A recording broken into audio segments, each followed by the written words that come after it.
Water is life. It's essential for everyone and every living thing.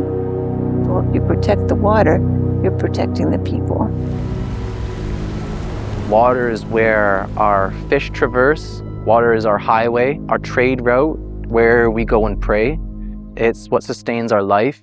Water is paramount.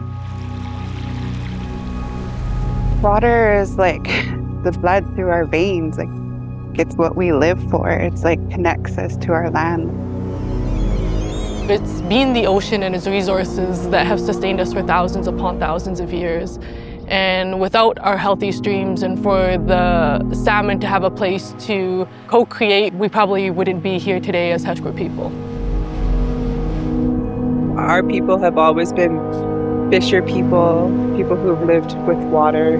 We are water, and if we don't sustain that, then the future won't have what we have, what our ancestors had. Why we're out here is because this is our life.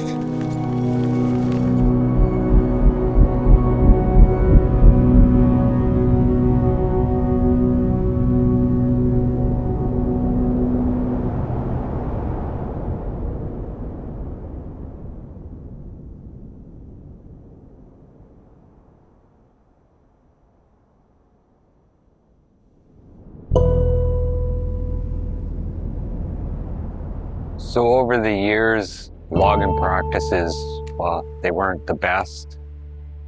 I was actually part of it because I was logging in my younger days. And we used to just go right through our fish streams and stuff, log right up to them.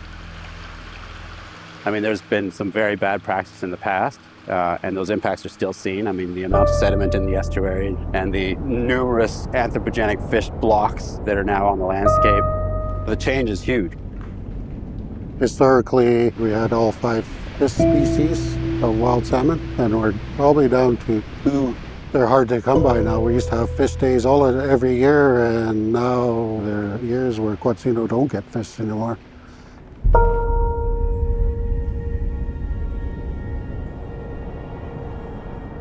Right now we're doing fish habitat assessments, looking in particular at these sort of mid-sized streams within the Marble and Makeway, measuring and monitoring and looking for opportunities to do restoration. I think the most important piece of it right now is trying to improve forest management and resource management in general on the landscape. We try to identify old practices and try to get them fixed with cooperation of the industry. On a day-to-day basis, it's walking through cut blocks, doing stream assessments, finding floodplains and wetlands. There is some areas where we're going to actually have to do some restoration, where we're going to plant some trees in. Being in the woods, I find really peaceful, and like seeing all the wildlife. It's important to the nation so that we can restore the wildlife and all that we've lost over time. I think this work is very important to bring back our fish. We got to look for more work for our future generations in keeping our community. My friends had to move away because there was not enough work for them here. We're a small town. Having more work for more of our people would be nice.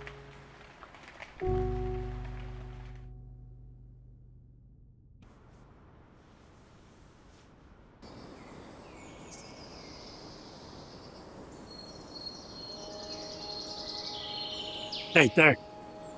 The kokanee that they're trying to revitalize in this river, people used to come here and catch the kokanee and brought it to their homelands, and they prepared it in their homelands to survive with. So hopefully we can wake that up and do it again with the youth that are coming.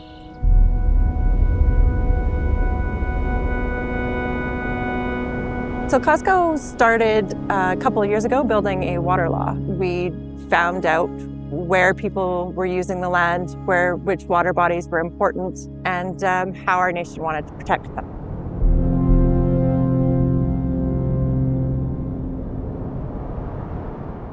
There's a lot of industry and a lot of people building houses on the waterways, and we wanted to protect what was important for our nation. Water should be protected at all costs, whatever it takes. In the future, I just want to see that our kids have fresh water to drink. In order to be healthy and happy and have mental health and wellness, you not only need pristine water sources, but you need to feel confident that people are respecting the territory. We are here. So there's little tiny lakes and swamplands all through the territory. So, but yeah, Tsqeeye Lake, Burns Lake, Decker Lake, Auger Lake, and Co-op are the ones that we test consistently. Part of our water law is monitoring the quality of the water in our lakes. So we have 6 main bodies of water that we're monitoring. We want to hold people accountable for what they do within our territory. For when we're dealing with industry, these are our expectations as a nation, and if you want us to participate and you want us to work with what you're doing, you need to agree to these rules and regulations that we have set out, and this is the standard we are expecting you to hold it to. The neighboring band had already written a water law, so with that example, we set about writing our own, using theirs as a blueprint. Notlands Tobacco built the first water law. They laid the groundwork for us to build from to make it specific for our nation. And I think building community, not just in our own community, but with the surrounding nations is just as important. Water is something that brings people together. When we were growing up, we lived off the land, we hunted and we trapped and we caught the fish. Sometimes my father would set the net out here on the Burns Lake behind us, and we'd catch all kinds of coarse fish. It's a foundation of life. The water sustains our ability to live.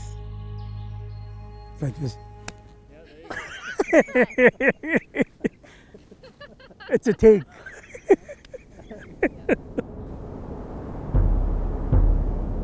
Historically, all of our streams were salmon-bearing streams. Poor logging practices that have happened historically takes a huge resource of our healthy foods that we have relied upon for thousands of years to survive. You can take one fly over our territory and you can see landslide after landslide after landslide, and of course all that sediment buildup is going to come into our streams, not allowing for any spawning grounds for our salmon.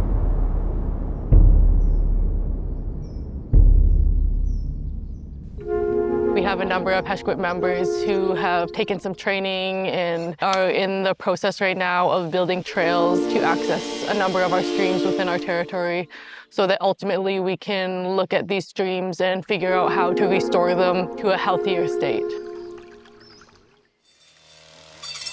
We are very excited to have some of our streams reactivated that have been inactive for a number of years, and having our salmon stock return. As we open up that access, we're able to assess restoration needs and make plans for future work in these watersheds. Before, there used to be tons of fish in these rivers, like tons of fish in these rivers. And being able to help with bringing the fish back, oh, it's beautiful, man. It's awesome being here. Can't stop saying it, man. It's amazing to work out here and to be able to come back every year and do this type of work. It's all about bringing our community back together, I think. Yeah. Hesquiaht as a nation, we come from a history of relocation. And a lot of that has been an impact directly of our treatment by Canada. Over 95% of our Hesquiaht population live away from home. I love coming back into the Hesquiaht territory where I'm from, where my ancestors are from. I find the homeland so bountiful with a lot of berries and wildlife. An opportunity for employment to begin to restore our streams and restore the habitat for our salmon is absolutely vital, but also for our people to regain that connection with our territory and that connection with who they are as a Hesquiaht person.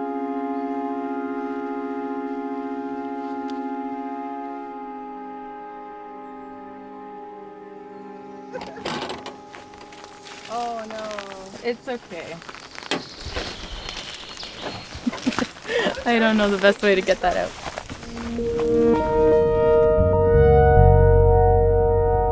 UFFCA, we collect water data. We currently have 28 stations. It's one of the largest programs in BC.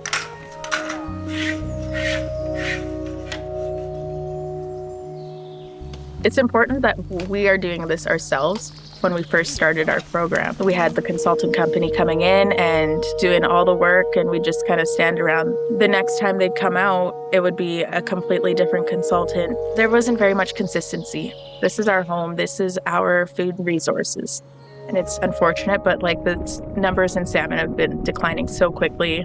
It's important for me and my family, for our future generations, to continue to have salmon. You know, a lot of our people do rely on natural foods. And so when we don't have foods to bring into community, then a lot of people suffer. And we don't want that suffering to happen anymore.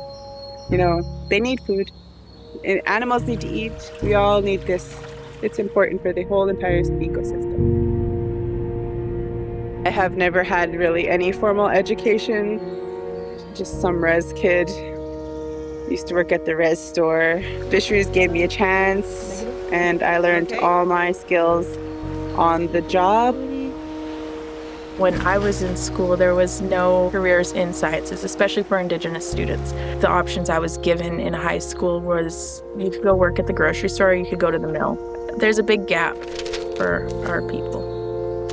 The sooner we get kids out into the field, I feel like it creates a lot of opportunity for them to make better choices in life. In my generation, half of my group of friends in high school have already passed on, or they're stuck in the streets.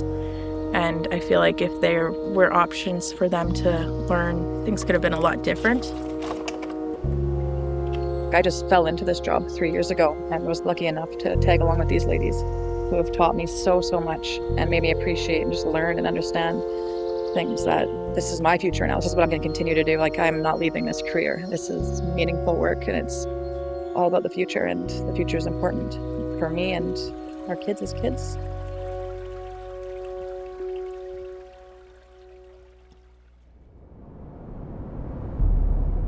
This is Xwaaqw'um, which in the Hulkminam language means the place of the female merganser duck.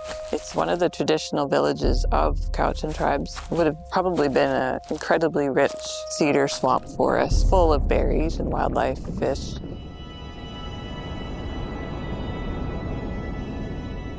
This site has been heavily degraded by industrial logging and then farming. We're standing on farmland that has no wood left in it at all.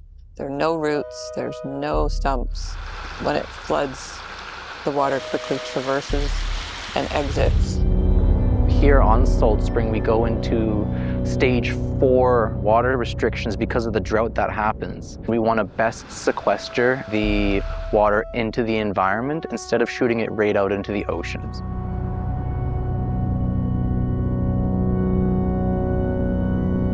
We have this opportunity to create all these rich and complex pools and rifles and coarse woody debris and rocks, creating opportunities for rainwater to pool right where it falls.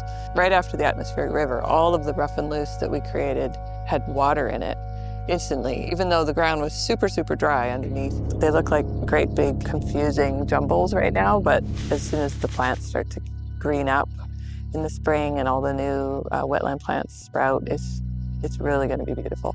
2 of the fish biologists we've had walk through have said that this is perfect rearing habitat for tiny fry, and so we're pretty confident that once we remove some of the fish barriers and create some larger pools, that we'll actually see baby fish this far up. We also run other programs, including an education program. The main goal behind them is to bring Indigenous people back onto the land. The most important thing is to mentor and return knowledge to the young people. I want the youth to be able to see that we can actually take steps in making this place that we live in better. I want to make sure that my nieces, my nephews, my future kids are able to enjoy songs from frogs, the songs from the birds, the presence of our dragonflies. all of these beautiful spectacles that nature gives us.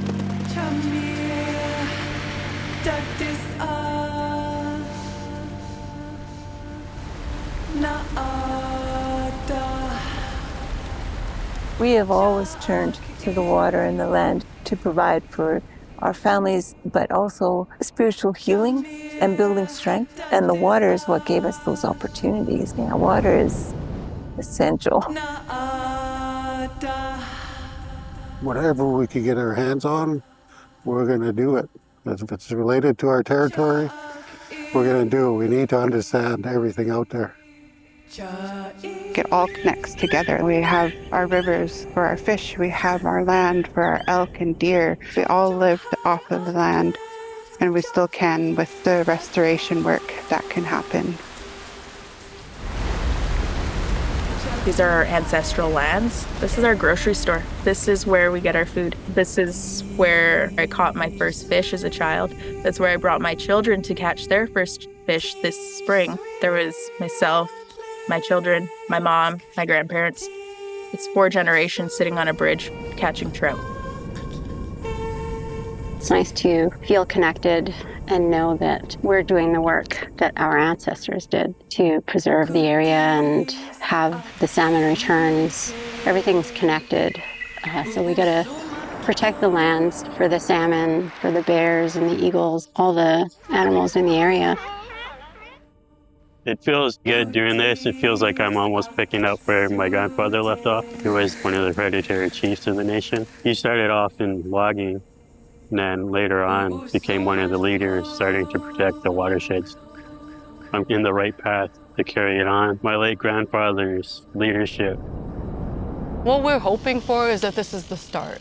That this is the start of the restoration. We're hoping that that is going to lead us to further work for more of our people. I see this as really the launch pad, the critical start for some of the more important work to come thereafter. First Nations people have lived an integrated life holistically with the land for over 12,000 years. First Nations-led projects should be in the forefront trying to restore the land, going back to holistic systems that make sure that the next 7 generations will be able to benefit